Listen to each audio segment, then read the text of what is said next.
Donald has never gotten the one thing he desperately craves more than anything else, to be loved.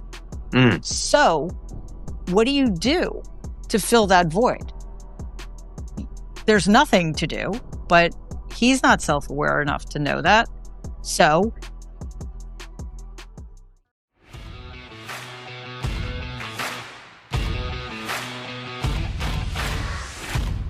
have you noticed the world's worst people live forever?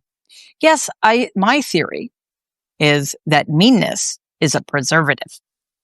It is. It's like pickle yeah. juice. Hey, folks! You just joined us in conversation where Mary and I were just lamenting on how the world's worst people seem to live forever. Henry Yes. Kissinger was like 100. Yes. Donald, 79 years old, doesn't work out. Lenny Riefenstahl lived to be like 100. Monster. Oh yeah. Oh, I did not know that. 100? Yeah. Hitler's propagandist made beautiful movies about fascism.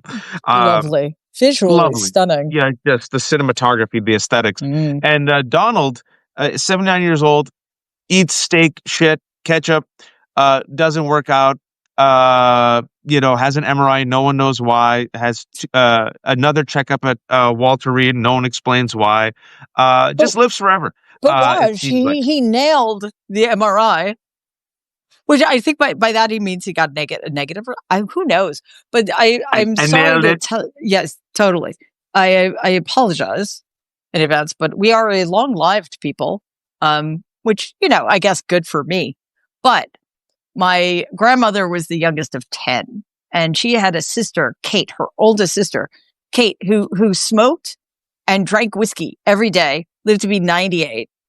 My sociopathic grandfather lived to be almost 93, and my grandmother lived to be 89. So, buckle up. Well, thank you, Mary. I really appreciate that. Listen, eyes wide open. You know what? But I've always said that, right? Like, and we were talking to a bunch of friends of mine, like going just straight up biblical and religious. It's like just the world's worst people just stay around for freaking ever. Henry Kissinger, 100. The world's best gets snubbed out young, and just like the way of the world. But he does seem sick to me, Mary, and not just in the mental and spiritual and emotional ways. He doesn't look well. And there's certain comments that he's made are been very on the nose, because this we haven't talked for about a month and a half. But when a reporter asked him, do you think you're getting into heaven? I don't know. If you're the president of the United States with a huge white evangelical Christian base, the smart thing would be to say, of course, I will be sent to heaven due to the grace of Jesus and my belief in God. I don't know. He just makes some shit up, right? But he said, I don't know, things that I've done. I don't know if I'm going to end up there. And I thought it was the most honest comment he's made in a long time, Mary. Yeah, it surprised me because Donald doesn't believe in such things. He thinks that the only power that exists is himself. And quite frankly, I think it's an indication of how a lot of his unconscious fears that he's been successfully or somewhat successfully tamping down for decades are starting to break through, which means that his already fragile ego is weakening even further. So he's suddenly being confronted by all of these fears that he's been avoiding for most of his adult life. So that did surprise me. It surprised me to hear him even contemplating such a thing. Again, not just because he doesn't believe in such things. Although, who knows, like he surrounded himself with a bunch of white evangelical psychos for a long time, so maybe it seeps in a little bit. And I think it's mostly guilt breaking through, and the idea that he's grappling with his mortality, because this is the other thing too. I don't think Donald has ever in a million years thought that he was going to die or that he would have to face such a thing. And he is so terrified of these things because, and this is the part that gets bad for us. He's a nihilist. So he doesn't. It's not just that he doesn't believe that anything should live beyond him, which is dangerous enough. I don't think he can wrap his head around the fact that anything should live beyond him. So, Which is literally the plot of Christopher Nolan's Tenet, with the Russian oligarch Kenneth Branagh character saying, "You know what? I'm dying of cancer, so everything should die." that's right. And that's the plot of the movie. No spoilers. If you can understand it, let us all know, because I don't think anyone does. But that's what I did understand about Tenet. And it is something, I keep coming back, Mary, to your book, because the one you wrote 5 years ago, Too Much and Never Enough, because you are a psychologist and you're also a Mary with the name Trump, and you know your family and you know your uncle. And I keep thinking about this, right? Because he's a 79-year-old man. I think about this really. I'm like, because I try to get in the brains of certain people, try to think how they think. You're a 79-year-old man. You're clearly not well. You've taken several steps, as it happens with age. You're towards the end of your life, not the beginning. You are the most powerful man on earth. You have failed up in life without any accountability, almost like the Midas touch, where you could be the world. It's like the world's worst Midas touch.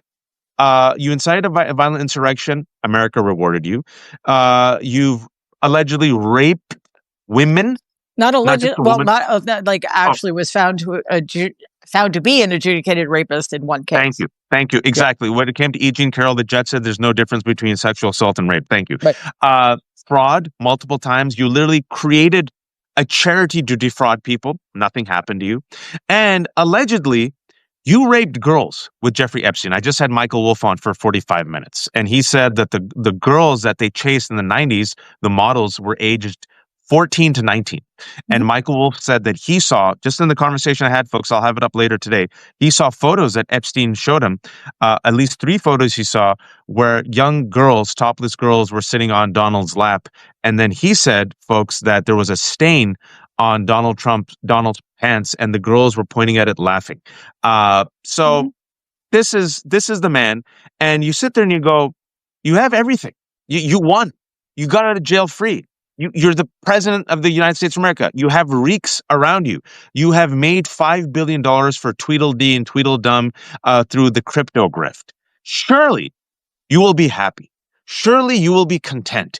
Surely this is enough. And all I see him doing is engage in this final time of his life in Festivus. He is going after Comey. He is going after Letitia James. He is going to most likely go after Christopher Wray. He's going to go after John Bolton. And he wants the world to believe his lie that he won the 2020 election that he lost, Mary. It's, Yeah, I'm, yeah, and he's going after other people we know as well. But that's a conversation for another time. Okay, well, that gets us back to the title of my book: Too Much and Never Enough. The never enough part. I mean, the title works on a couple of different levels, but I'll stick to the one that is most relevant for our purposes. The problem, truly, the fundamental problem we are all dealing with is the fact that because my grandfather ultimately, not initially, but ultimately favored Donald and valued the qualities Donald developed, which were essentially defense mechanisms to protect himself from his loneliness and terror as a little child. Those awful qualities, which, became bullying and narcissism and what have you, were strengthened because my grandfather valued them. So Donald knew that he, on some very dark, deep level, that he had to become what in my grandfather's parlance was a killer, right? mm, In order to gain my grandfather's approval and in order to avoid my father's fate. Like the worst thing you could be in my family was Freddie, my dad.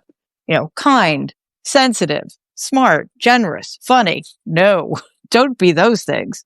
So even though in one sense it worked out for Donald because he became the heir to the empire.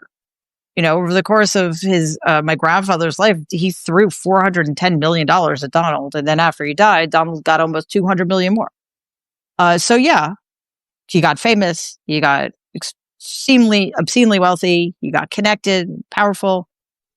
It's partially what's led us to this moment, but because the qualities required made Donald unlovable,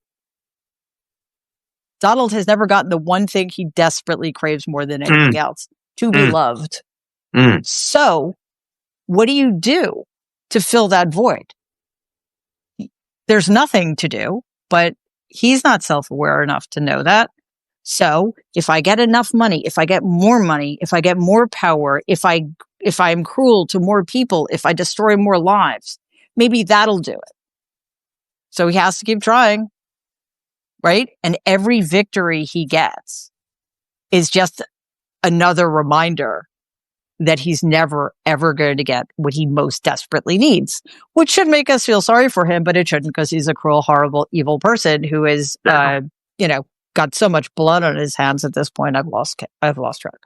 And he reminds me of, I was just thinking about this and what this says about our country, just been reflecting, is he reminds me of a child who is always fed but always hungry.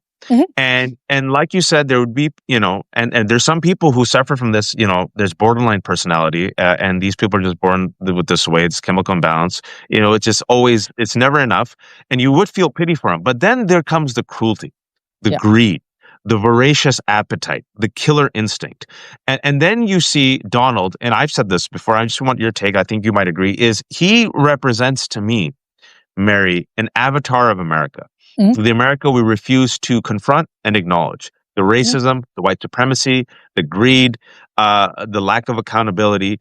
And when people say, oh, he's an aberration, I think he's the inevitable end result of 250 years of this country. Inevitable and logical end result. Of course. I mean, he is the unexamined life writ large, right? And that you could say the same thing for America. We have refused to grapple with our origin story.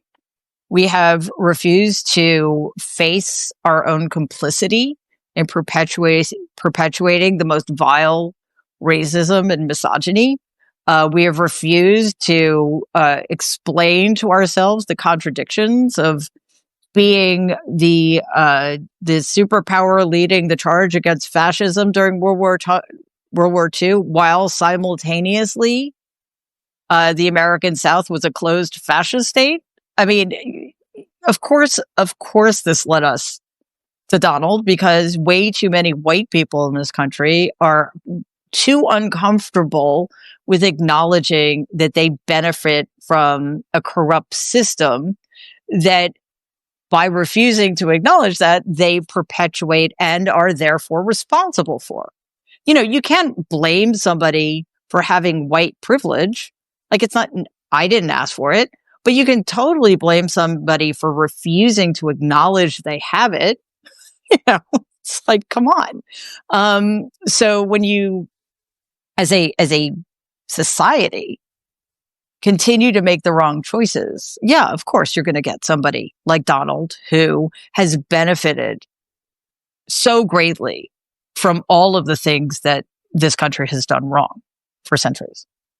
And not a coincidence that Mary's follow-up book to her examination of Donald's psyche, Too Much and Never Enough, was The Reckoning. About America's trauma and failure to confront these sins, these enduring sins that, in my opinion and your opinion, are manifested through Donald Trump and his presidency. And now we're at a point where, I said this, I used to say this all the time on Nerd Avengers, and I said, we will mainstream white supremacist talking points and white nationalist talking points by 2024, 2025. And people said I'm crazy. And I said in 2019, Donald Trump wouldn't leave. I have the tweets up there. You could see all these establishment folks and conservatives saying I'm suffering from PDS. And I said the Republican Party resembles more Marjorie Taylor Greene than Mitch McConnell. And they said no. I said Donald will not leave. Folks, you're not paying attention to him. He's never going to leave. And now openly Steve Bannon and Republicans, and now they're passing around memos about 2028 folks. He's not going to leave. So now that we've seen the id of Donald, which is the id of America, I would say, completely capture the Republican Party, what do you see when you see the Republican Party and the conservative movement, Mary? Well, I don't think there is a conservative movement. I think the Republican Party is a fascist party. And you and I have been saying that since 2020. but we were told to shut up. You can't use the F word. No, God, no. No. How dare we? But prove me wrong. Last I saw, they have just, there was a Confederate statue that was taken down and it's just been put back up. Of course. Cool. You cannot tell me that ICE is not modern day Gestapo. So there's no conservatism in America anymore unless that word has lost all of its meaning. The Republican Party is a fascist party, period, end of story. And I think, again, if we don't confront that and explain it and shout it from the rooftops, then we're never going to change anything. And they're just going to keep getting away. Because this, and you and I've talked about this before, when after the election in November, the thing that we used to say was the longer this is allowed to go, actually, maybe it was after the inauguration, the longer the Trump regime is allowed to stay in power, the more normalized all of this behavior is going to become. And look how far we have fallen in 10 months. So, point proven. Look at corporate media, Mary. Yeah. We've been saying it. Yes, corporate media, white shoe law firms, universities, for God's sakes. And with corporate media, they bent the knee, and they thought by bending the knee and bolstering Donald Trump, because that's what CNN did. I always want to remind people of this exquisite quote because it was just so on the nose and honest. Les Moonves, I believe the year was 2015, publicly, he said, listen, and this is almost an exact quote, guys, look it up. It's almost an exact quote. Donald Trump might not be good for America, but he's great for CBS. And you fast forward 10 years, and now David Ellison, the Nepo baby of Larry Ellison, owns CBS and Paramount. His daddy, Larry Ellison, owns TikTok, has made a bid for Warner Brothers Discovery, and David Ellison has brought in total right-wing pro-Israel hack Barry Weiss to run CBS News. And now you're seeing CNN, the head of CNN, went and met with Donald Trump, well, the Trump administration, and he came back, Mary, I'm sure you saw that, where he said, hey, maybe we should be easier on the White House restoration. And then you're seeing all of them try to bend the knee to Donald Trump, thinking that would protect them. They thought it would be good for ratings. And he came around and he just gobbled them up, Mary. Gobbled them up. Yeah, because why shouldn't he? And this is the thing. They seem to have learned nothing from any story involving hostages. You don't ever negotiate with hostages or blackmailers. Why? Because once you concede an inch, they're going to take a mile. And we have seen this with, I think, Paramount, right? He sued them for like $100 billion because CBS 60 Minutes, the show 60 Minutes, edited an interview with Kamala Harris, which is standard operating procedure. It was an entirely frivolous lawsuit. It was entirely without merit. He would have lost, or it would have been thrown out of court. But instead of dealing with the hassle and getting on Donald's bad side, because Paramount wanted to push through a merger with Skydance. Yeah, Skydance. They just literally threw $19 million at Donald. Like they set $19 million on fire so they could get their deal worth probably hundreds of millions, if not billions of dollars, right? So I wanted to double check 16 million, just to fact check. 16 million. My apologies. He gave somebody else 19 million, like Meta or something. Anyway, YouTube gave almost 24 million. Right. ABC already gave them that much money because they won. George Stephanopoulos was absolutely correct, but they're like, oh no, we'll just settle. Yeah, millions. They're all giving millions to him. Right, and that is not a sign of strength. That is permission for him to go after them in other ways. We saw this with Columbia University, which was one of the first universities to capitulate. I don't know what Columbia's endowment is, but it has to be tens of billions of dollars. They could have stood and fought. They could have joined forces with every other university in the country, forming a kind of NATO-like organization. You attack one of us, you attack all of us. But no, they capitulated. And then the Trump regime came back and asked for more. Yep. So it never ends. And the biggest problem, the biggest problem is that this is happening, that these extraordinarily powerful and well-funded entities like corporate media organizations, universities, and white shoe law firms are giving in without a fight at all when they could totally avoid all of this. But by doing that, that's dangerous because obviously it weakens our democracy in very scary ways. But ancillary to that, what it does is it puts a target on the back of individuals who don't have power and don't have money, who are out there every day trying to fight the good fight. It literally makes it more dangerous to be an individual citizen of the United States of America who's not willing to sit down and take it. And it's never enough. It's like Unicron, the animal destroying, the robot destroying planet from Transformers the movie. Thank you for That's my what I outdated was reference. thinking. Yeah, Mary's like, yes, as an English major, as a sophisticated, worldly educated woman, I was thinking Unicron. It just gobbles up everything. Or the never-ending story, The Darkness, that just gobbles up everything. It's they just take everything, and they drink all your milkshake, as Daniel Day-Lewis does in There Will Be Blood. But for Donald Trump, it's never enough. Just like the character of Daniel Day-Lewis in There Will Be Blood, it was never enough. At the end, he had everything, was even more miserable and cruel and violent and bloody, right? And these are the people, the psychopaths. It's never enough. And I do want to bring it, not to get too philosophical or psychological about it, but I do think there's a lot to this that people don't really think about. Is if you look at Joe Rogan, and I was listening to his biography, didn't have a dad. Tony Hinchcliffe, the roast comedian, guess what? Didn't have a good relationship with his dad. Donald Trump, daddy issues. Elon Musk hates his dad, who allegedly rapes his stepkids, always says that he had a horrible childhood. His dad said, be stronger, after he was bullied, right? You see these rich, powerful men who have everything, but it's never enough. It's never enough. And now, for so many men and so many Americans, Donald Trump is, wait for it, Mary, what do they call him? Daddy. Daddy. Right. King and daddy. And what will happen to these people when their daddy dies, Mary? Well, as a psychologist. Yeah, they'll find another one. Because they are compelled to. Donald has tried that, and it's worked out so well for us. Putin, King Jong, you know what his name is? Yeah. Kim Jong-un. Sorry, Jesus. So he has. That's what happens, right? Because that's another void.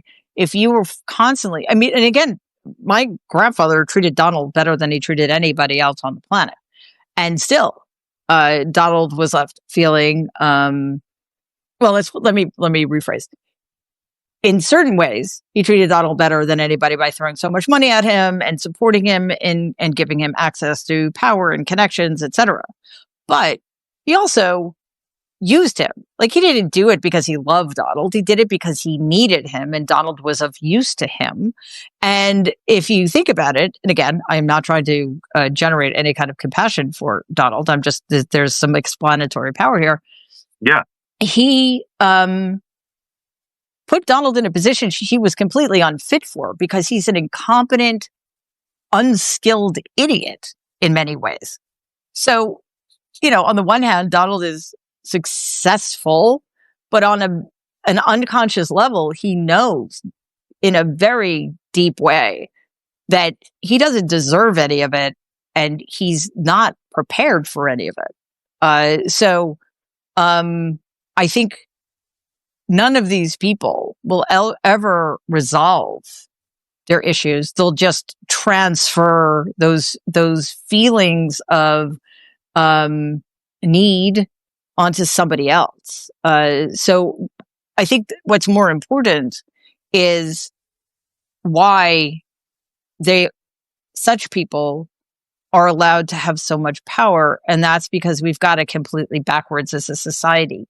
What we value are the things that people like that value. And if you organize your society around economic success, if you value greed above pretty much everything else, you're going to get people like Donald Trump and Elon Musk and Larry Ellison running the world. And when you actively mock empathy, like Elon Musk Yes. has and Charlie Kirk has, Yes. this is what you get: these hollow Yes. monsters who literally Yes. just needed love and a daddy, but couldn't, and Yep. then instead indulged in their worst id and were rewarded because this country rewards whiteness and wealth. And generational trauma, hurt people, and the cycle continues because this daddy that is Donald Trump abuses his own children. He when he looks at his own children, they call him daddy, not me. Hey, daddy, give us food stamps. No. Hey, daddy, can you pay us as we're government employees? No. Hey, daddy, can we get Medicaid? No, I need tax cuts. Hey, daddy, can we have infrastructure? No, I'm going to spend $300 million on my ballroom and a bunker. And they're like, we love you, daddy. Go shut up. You're stupid. And they're like, please love us, daddy. No, I'm going to go have sex with another woman. Uh, uh, Yep. and this is the cycle that will repeat within MAGA, which I don't think people are really confronting. These broken men Mhm. who are deeply insecure, whom God has given everything except self-respect, security, and confidence, and they take out their cruelty and rage against the world. Welcome to the Trump family. But on the flip side, and we'll end this because Mary had to leave. She goes, I got a heart out at 2:30. And I'm like, I'll get you out. I've always said Donald Trump represents a face of America, of cruelty, but there's also individuals who are selfless and kind and decent and help the immigrants. The Statue of Liberty welcoming those who are looking for a home. That's what America's always been, folks. But the problem is we never want to look at the bad. We always want to exalt the good without confronting the evil. And as such, as Donald represents the Trump's cruelty and greed and vanity, Mary represents empathy and humanity and decency and kindness. So we all appreciate you, Mary, for doing that. I know the last name Trump carries with it immense burden and trauma, but you have succeeded and thrived, and we all respect you for doing what you do despite all the hardship. I know it's heavy. So thank you. And before I let you go, because I know you have to run, can you please do something that you're terrible at, but Yes. hopefully after all these years, we have trained you. Can you shamelessly promote yourself? Well, you have trained me. This is true. Yes, please go check out Mary Trump Media has a YouTube channel. We're almost at 500,000 subscribers, so please Wow. check that out. And I also have a Substack called The Good in Us, and I have to have Waj on my Substack one of these days, if you're ever free, which I don't think you ever are because you're doing Substack lives all the time. Yeah, I've written 3 books. Check those out. And lots of other things are going to be coming. I'm on TikTok. I'm on all the socials, as the kids say. What's the latest book? Tell them about the memoir. The latest book is called Who Could Ever Love You? And it's basically about my family, me, my parents, growing up in the shadow of my grandfather and how that all unfolded so spectacularly. And if I will say this, if you're a dad, and someone remind me, JD Vance, also no daddy, mama issues, Russell Right. Bott, apparently no daddy. So like literally, if you want to ensure that your child doesn't turn out to be, I don't know, a raging psychopath and a freaking heartless monster, hug your kid. Just spend time with them, play with them. It goes along. I know people might think I'm being joking here. I'm serious. Just kids, all they need one of these, is just love. Just love them and hang around with them. And, Put your arm around their shoulder. Yeah, and make sure their needs are met. Emotional, psychological, and physical. Make sure all their needs are met. That's it. It's really not that That's it. It's difficult. really simple, folks. Really simple. Thank you all for watching. This has been The Left Hook. I'm a terrible capitalist. There's no paywall. Everything's free. If you have some money, go give it to Mary. Subscribe to her show on YouTube. She's almost at 500,000. Buy her book. If you have a few dollars left over, as you all know, I have 800 kids and now 3 cats. So let me feed one of the cats and half a child. And then because I can't stop and I won't stop, I'm on with another Nerd Avenger, Danielle Moody, at 3 p.m. So we'll be talking about the news of the day. Mary, thanks so much. I kept you 2 minutes extra. I'm sorry. It's okay. Flee, Mary Trump. Bye, guys. It was great to see you. Talk to you soon. Take care. Bye.